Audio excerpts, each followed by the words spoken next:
fair warning to you, you're about to find out just how much of a nerd I really am.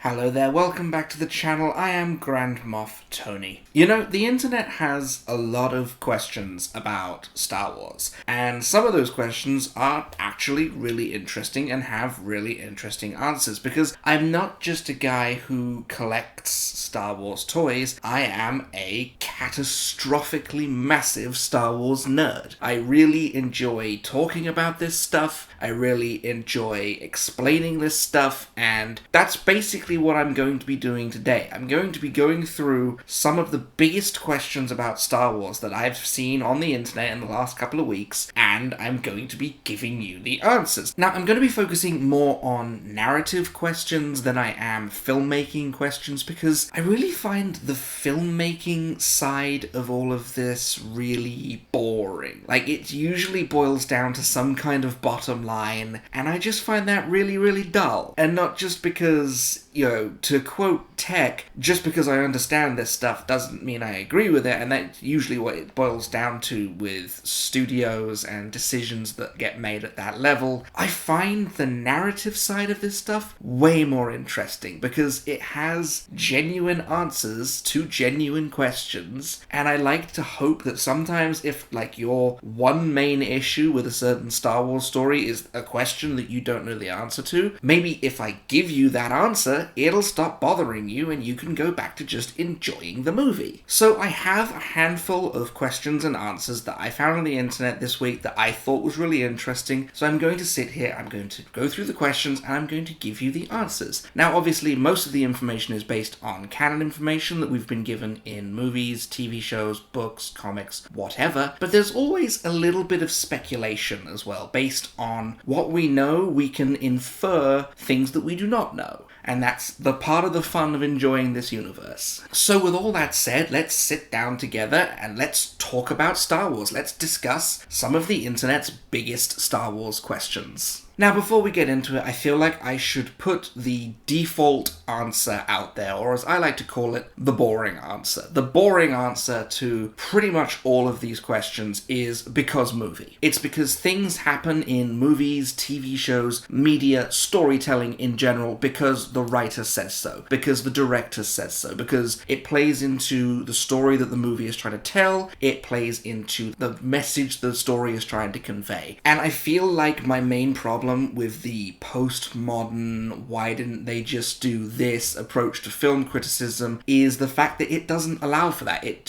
ignores the fact that a story is there to be compelling. The movie exists to tell a compelling story, and in order to tell that compelling story, yeah, maybe the characters don't think of the easy solution. Maybe that doesn't happen, and that's just the nature of storytelling. But like I said, that's really boring, and it's way more fun to look for the answer in canon, or even to speculate, because this is all art. It's subjective. It is open to your interpretation, so interpret, for crying out loud. With that said, let's get into it. Why do planetary blockades only seem to block one route in and out of a system? Now, this comes up a lot in Star Wars, because blockades happen a lot in Star Wars. You've got the Battle of Hoth, you have the Naboo blockade, you have the Battle of Atollon, where an enemy fleet is blocking access to a planet, but they only really seem to be concentrated around one area of space. So why don't the other ships just take another route off the planet? Sneak out the back door, as it were. Well, this actually has a lot to do with how the science of hyperspace works in Star Wars. I told you this was going to get nerdy, so you were warned. There is this misconception within the fan base that hyperspace travel works in a similar way to warp travel from Warhammer 40,000, whereby a great big portal opens and a ship will enter the portal and they will travel to their destination through some alternate dimension and arrive on the other side. That's simply not how it works in Star Wars. Lightspeed is literally that. It is an object traveling at the speed of light within the physical plane. The physical ship is still within the same dimension, it's just traveling really, really fast. And this is why the Holdo maneuver absolutely decimated the Supremacy, because you had a large vehicle with a lot of mass traveling at light speed headfirst into an enemy capital ship. This is also why Han Solo makes such a big deal about how complicated and important it is to properly calculate hyperspace coordinates before making your jump, because if you do the wrong thing, if you put the wrong calculation in, you could end up in the middle of a sun. There could be parts of you in 3 different galaxies. It's all fun and games, and it's very, very dangerous. I mean, if you're traveling at the speed of light, you're not exactly going to have the time to maneuver around obstacles. Now, to get around this, galactic frontiersmen developed what were called hyperspace lanes, and this comes up sometimes in canon, important hyperspace routes that go between important systems. And what these are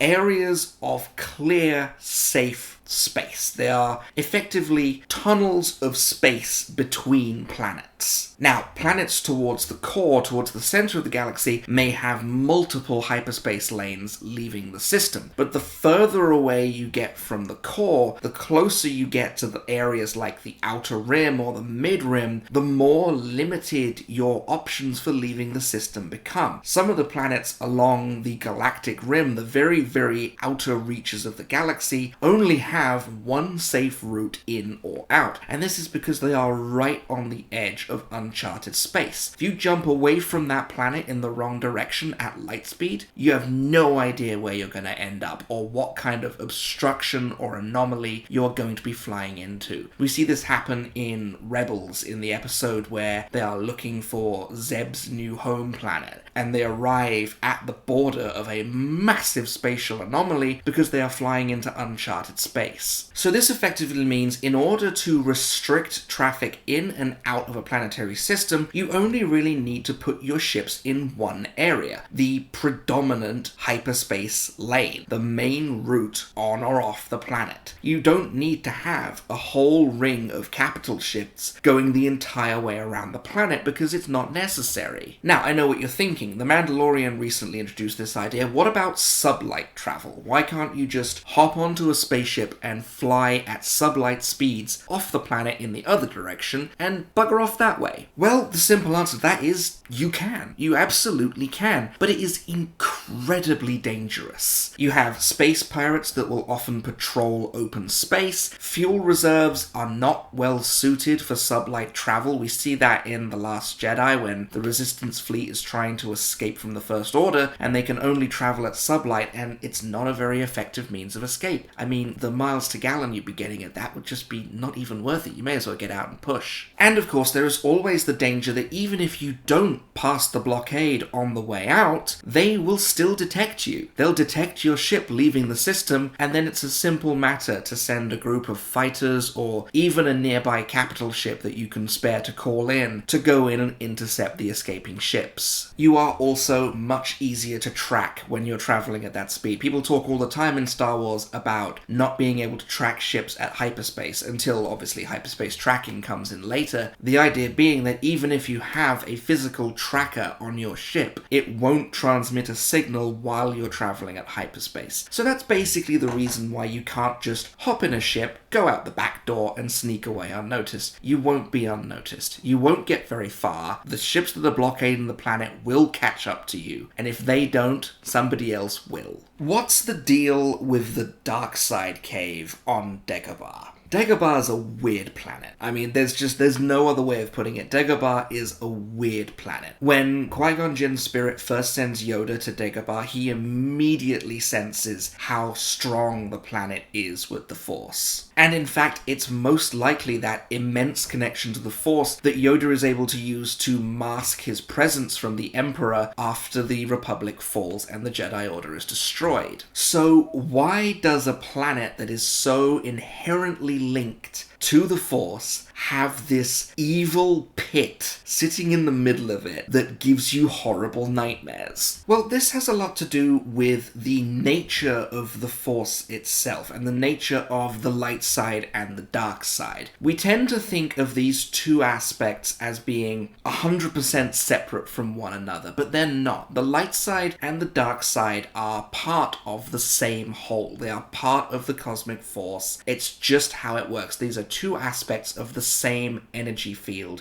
that binds the galaxy together. This is something that the Jedi have to contend with quite a lot in their training, the idea that no matter how good you try to be, you are always subject to the allure of the dark side. You can't deny it, you can't escape it, and in fact, trying to deny it is probably worse for you than anything else. Yoda deals with this in the Clone Wars when he's forced to confront the fear that is growing within him during the conflict, and he meets evil Yoda and is forced to overcome his fears. But in doing so, he must first admit that those fears, that dark side, is a part of him. It's not a separate entity, it is the same being. And that is typically what that dark side represents. It is fear. Fear is the enemy of duty, and overcoming fear is the destiny of a Jedi, because their duty, their role that they are meant to carry out within the universe, fear is the thing that is going to stop them from doing it. This has a lot to do with why the Jedi avoid attachment and selfishness, because that attachment is going to drive you to avoid your duty. It takes the form of the fear of loss, whether it's the fear of losing yourself, the fear of dying, or whether it's the fear of losing somebody close to you. That fear is going to keep you from doing what the Force wants you to do. I mean, after all, who wants to lay down their life and effectively sacrifice themselves and then leave their loved ones unprotected?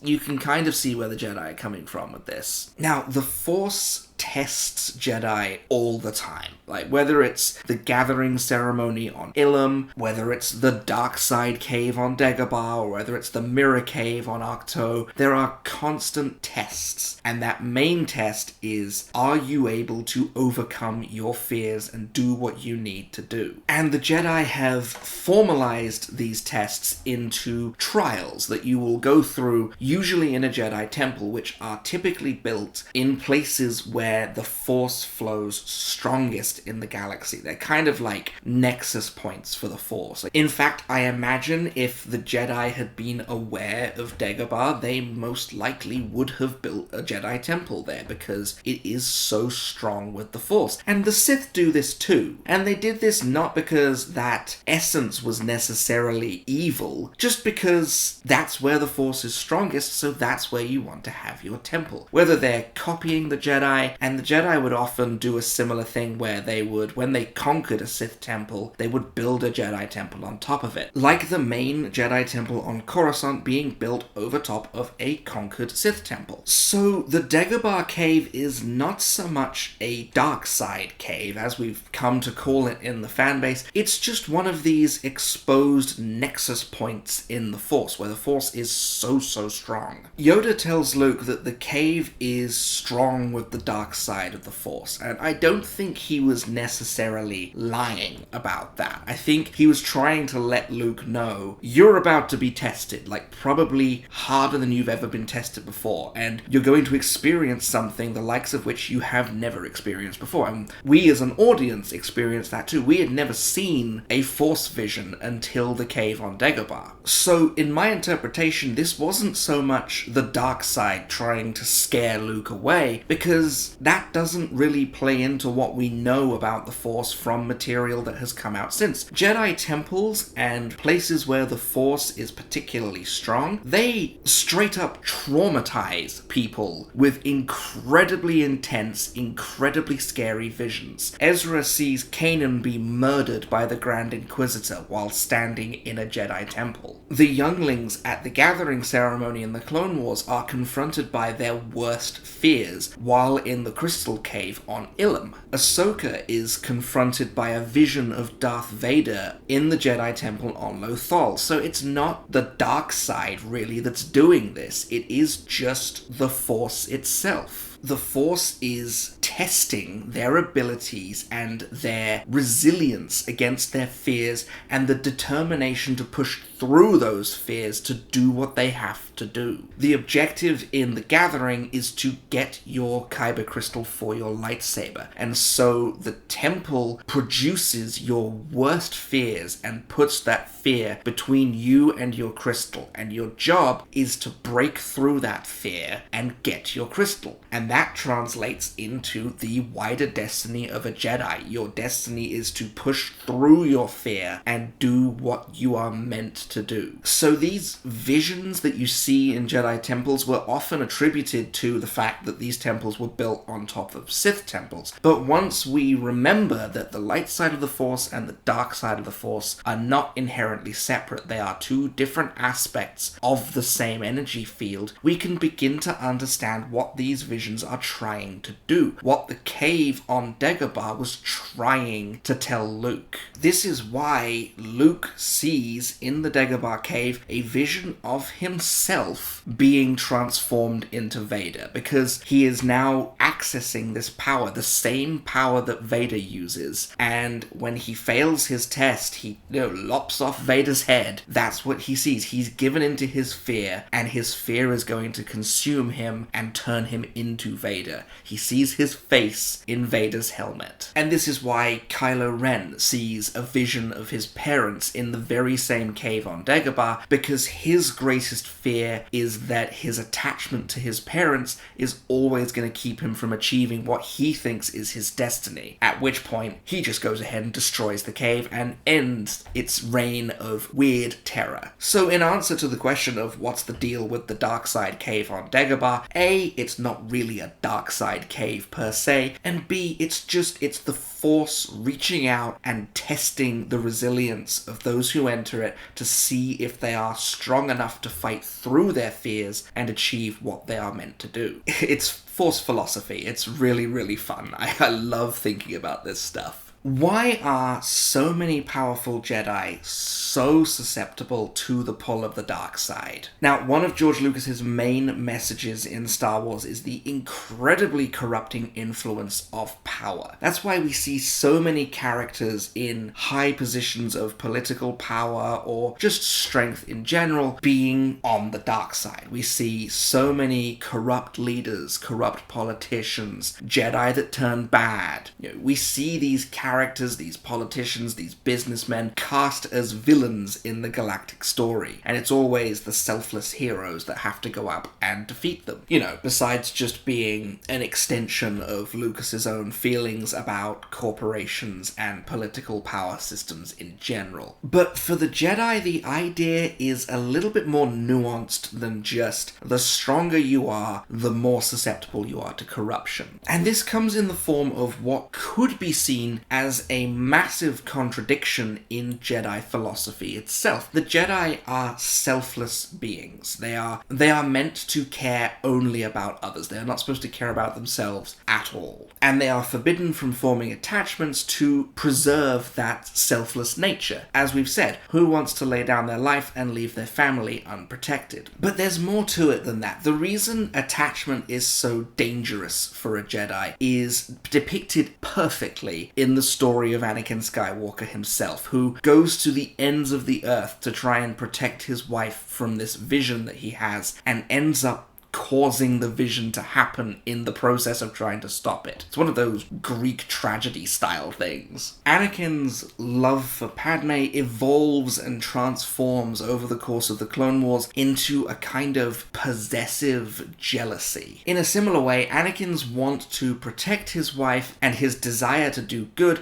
transforms into an incredibly controlling nature. We see this explored most prominently in the Rush Clovis episodes of Clone Wars, when Anakin is confronted by a former lover of Padme's, and we see him at his absolute worst every time this character shows up. And it really exposes the power dynamic in their relationship, and it's one of my favorite parts of those episodes. This leaves him incredibly vulnerable to Palpatine's manipulations, and it really demonstrates why so many Jedi are so vulnerable to that pull of the dark side. It is a misconception of what it means to protect life. As we've said, the enemy of duty is fear, and the destiny of a Jedi is to overcome fear in order to carry out their duty. But fear is a tricky adversary. It's really difficult to reconcile the differences between a desire to protect life and a fear of loss. And this is what happens with Anakin. He goes from a desire to protect life to a fear of losing Padme. And as we know from one of Yoda's earliest lines in the prequel trilogy, the fear of loss is a path to the dark side. That really should have advertised where we were going with Anakin's story. And this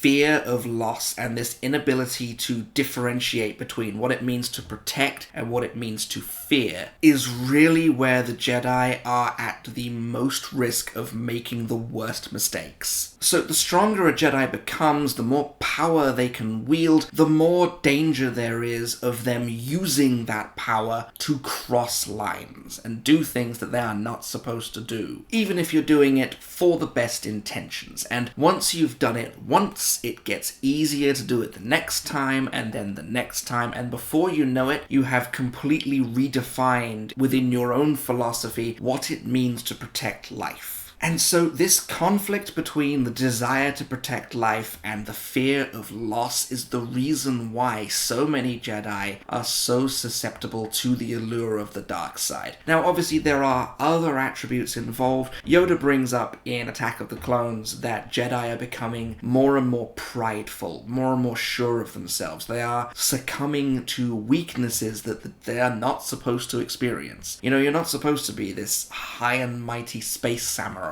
with magic powers. The idea is you're supposed to be humble, you're supposed to be this protector. And this is really where the biggest point in this question comes from. Yoda tells us that winning is never as important as how you choose to win. The fight is never as important as how you choose to fight. This is a lesson that Star Wars has been trying to teach us since 1977, when Obi-Wan Kenobi says there are alternatives to fighting. There are ways to win without pulling out a laser sword and running at the enemy. So I suppose the reason that so many powerful Jedi are so susceptible to the pull of the dark side is because they too easily conflate the differences between what it means to protect life and what it means to fear losing someone. Even if it's someone that you don't know, even if you are acting out of the fear of losing the village that you're protecting, even if it's not someone that you have formed a distinct attachment to, like it is with Anakin, you could still become susceptible to the fear of loss, the fear of losing, just in general. That is a path to the dark side, and that's why it flows so easily. When you act out of that fear, you are more likely to make mistakes, and you are more likely to find yourself on that path. So yeah, those are a couple of answers to a couple of questions that I found on the internet this week about Star Wars. I told you it was going to get nerdy. You were warned. You were warned at the start of the video that it was going to get nerdy. I love talking about this stuff. I really, really do. One of the things that has irritated me about the state of the fan base these days is that it feels like we can't have these conversations anymore, because it always boils down to opinions about the movies, opinions about the differences between the old generation of Star Wars and the new generation, and really none of that stuff is interesting to me at all. I really, really don't care to listen to your 20-minute video essay on why everything that's come out of Star Wars since 2015 is just wrong. I'm not interested at all. When you've got people who worked with George Lucas still working on Star Wars today, and you can still find these messages being repeated over and over and over, it's the same story. It's the same story. So with all that said, let me pass this off to you. What are some questions about Star Wars that you've always had that you've never really been able to answer? I really enjoy talking about this stuff. So if I know the answer to your question, it may well find its way into another one of these videos, if this video does okay, which I hope it will. And let me pass one question off to you that I may well answer in a future video and include some of your perspectives on. Were the Jedi good generals in the Clone Wars? Let's talk about that.